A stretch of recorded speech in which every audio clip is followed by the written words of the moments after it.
ପିଲାମାନେ ଆଜି ଆମେ 6 ଋତୁ ଏବଂ 12 ମାସର ନାମ ଜାଣିବା। ପ୍ରଥମେ ଆମେ 6 ଋତୁର ନାମ ଜାଣିବା।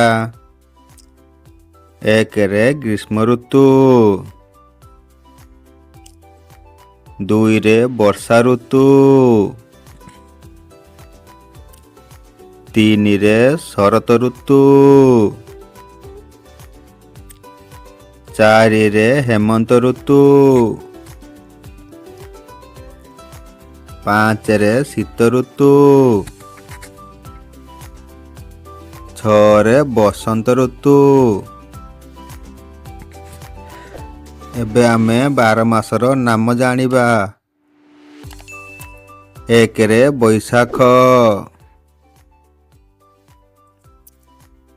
2 ରେ ଜ୍ୟେଷ୍ଠ, 3 ରେ ଆଷାଢ଼, 4 ରେ ଶ୍ରାବଣ, 5 ରେ ଭାଦ୍ରବ, 6 ରେ ଆଶ୍ୱିନ,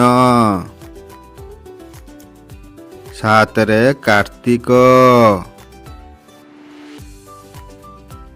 8 ରେ ମାର୍ଗଶିର, 9 ରେ ପୌଷ, 10 ରେ ମାଘ,